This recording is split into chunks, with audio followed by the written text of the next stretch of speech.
دنیا کے نقشے پر موجود کچھ ممالک اور مضبوط سلطنتیں ہمیشہ کے لیے کیسے مٹ گئی، جن میں پرشیا، سلطنت عثمانیہ، یوگوسلاویہ، سوویت یونین، منگول سلطنت، چوسر اور ریاست کینیڈا شامل ہیں۔ ہم ان سب ممالک اور سلطنتوں کو دیکھیں گے کہ کیسے اتنی بڑی سلطنتیں دنیا کے نقشے سے مٹ گئی۔ سب سے پہلے بات کرتے ہیں پرشیا کی عظیم سلطنت کی۔ پرشیا کی سلطنت ایک طاقتور سلطنت تھی جو نہ صرف جنگ میں بلکہ ثقافت اور علم کے میدان میں بھی نمایاں تھی۔ اس کا نقشہ جدید ایران، عراق، افغانستان اور دیگر قریبی علاقوں پر پھیلا ہوا تھا۔ جب یہ ختم ہوئی تب یہ سارے ممالک بنے۔ سائرس دی گریٹ کی قیادت میں پرشیا نے دنیا کے سب سے عظیم سلطنتوں میں اپنا مقام بنایا۔ سائرس نے اپنے دور میں ایک انسانی حقوق کا چارٹر بھی جاری کیا جسے قانون سائرس کہا جاتا ہے۔ پرشیا نے فن، سائنس اور تاریخ میں قابل ذکر کارنامے انجام دیے۔ یہ سلطنت زراعت، فن تعمیر اور سیاست میں بھی ایک مثال تھی۔ سائرس کے بعد اس کے بیٹے کمبوجیا دوم نے مصر کو فتح کیا اور سلطنت کی سرحدیں مزید وسیع ہوئی۔ اس کا زوال تب شروع ہوا جب اسکندر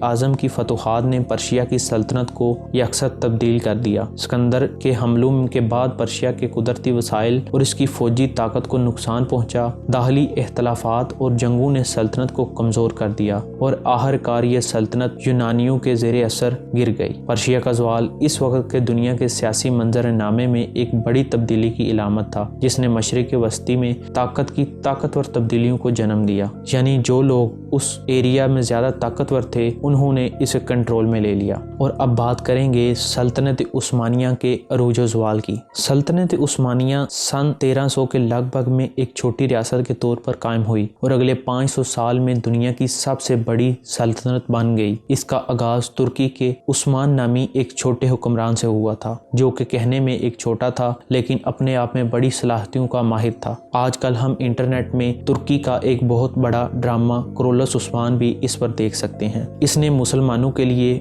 بہت ہی اچھے کارنامے کیے اور امت مسلمہ کا سر فخر سے اونچا کیا۔ قسطنطنیہ کی فتح 1453 میں سلطنت عثمانیہ کی تاریخ کا ایک سنگ میل تھا۔ اس فتح کے بعد عثمانیوں نے یورپ، ایشیا اور افریقہ میں اپنے قدم جما لیے۔ سلطنت کے عروج میں سلطنت سلیمان قانونی کی قیادت نے اہم کردار ادا کیا۔ انہوں نے نہ صرف فوجی کامیابیاں حاصل کی بلکہ ریاستی قانون اور حکمرانی میں بھی بہتری کی۔ عثمانیوں نے اپنی فوج میں ایلیٹ ملٹری فورس کی تشکیل دی جنہیں ان کی زبان میں یینیچری کہا جاتا ہے، جو اپنی جنگی مہارت اور وفاداری کے لیے مشہور تھی۔ سلطنت عثمانیہ کا زوال 17ویں صدی کے آخر میں شروع ہوا جب سلطنت عثمانیہ کی طاقت کمزور ہونا شروع ہو گئی۔ جب یورپ میں سائنسی انقلاب اور صنعتی ترقی نے یورپ کو جدید بنانے میں مدد دی اور عثمانیوں کی ٹیکنالوجی پیچھے رہ گئی۔ 19ویں صدی میں بیرونی قوتوں نے عثمانی سلطنت کو کمزور کیا، خاص طور پر برطانیہ اور فرانس نے سلطنت کے مختلف حصوں پر قبضہ کر لیا۔ جنگ عظیم اول کے بعد ایک بہت بڑے معاہدے جسے ٹریٹی آف سلویا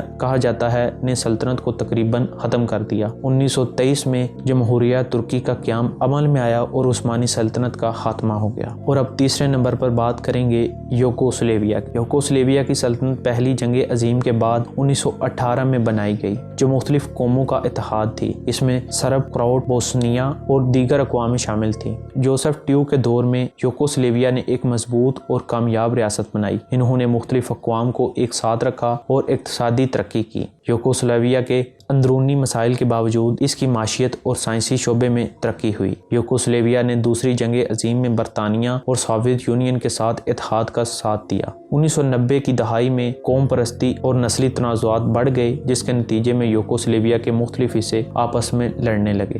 یوگوسلاویہ 7 آزاد ممالک میں تقسیم ہو گئی اور اس کا اتحاد ہمیشہ کے لیے ختم ہو گیا۔ اور اب بات کریں گے بہت بڑی سلطنت جسے سوویت یونین بھی کہا جاتا ہے۔ سوویت یونین کی تشکیل 1922 میں ہوئی جس نے دنیا کی سب سے بڑی سوشلسٹ ریاست بن کر دنیا کی سیاست میں اپنی طاقت کا لوہا منوایا۔ سوویت یونین نے 1945 میں دوسری جنگ عظیم میں جرمنی کو شکست دے کر عالمی سطح پر اپنی طاقت ثابت کی۔ سوویت یونین کی خلائی دوڑ میں امریکہ کو چیلنج کیا دیا اور 1961 میں یوری کاکارین کو خلا میں بھیجا۔ یہ ریاست اپنی معیشت اور فوجی طاقت میں دنیا کے دیگر ممالک سے کہیں آگے تھی۔ اس کا زوال 1980 کی دہائی میں شروع ہوا جب سوویت یونین کی معیشت زوال پذیر ہوئی اور اندرونی کرپشن نے اس کی طاقت کو کمزور کر دیا۔ افغانستان کی جنگ اور اندرونی اصلاحات کے باعث سوویت یونین تحلیل ہو گیا۔ 1951 میں سوویت یونین کا خاتمہ ہو گیا اور اس کے علاقے مختلف آزاد ممالک میں تقسیم ہو گئے۔ اور اب بات کریں گے منگول سلطنت کی۔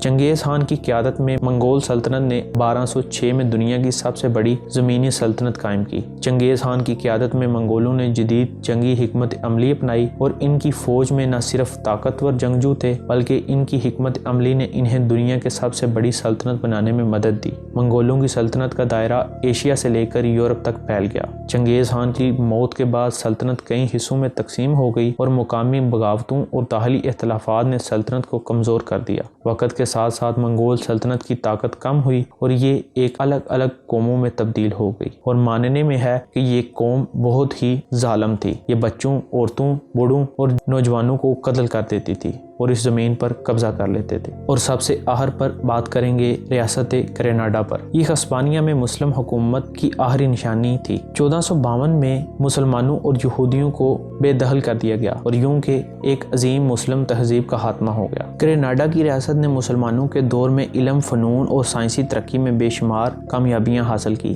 اس کے بعد ہسپانیہ میں علم، ثقافت اور تہذیب کا زوال شروع ہو گیا اور یورپ میں ایک نیا دور شروع ہوا۔ ویڈیوز کے آخر پر ہم ناظرین کو یہ سبق دینا چاہتے ہیں کہ طاقت اور عروج ہمیشہ کے لیے نہیں ہوتے اور ہر سلطنت کا خاتمہ داخلی اور بیرونی عوامل کے امتزاج کا نتیجہ ہوتا ہے۔ پوری دنیا میں جتنی بھی سلطنت یا ممالک تباہ ہوئے ان میں سب سے بڑی وجہ ان کے اندر کے گردار تھے۔ جب کوئی بھی ملک کی عوام اس کے خلاف ہو جائے تو وہ ملک زیادہ دیر تک نہیں رہتا۔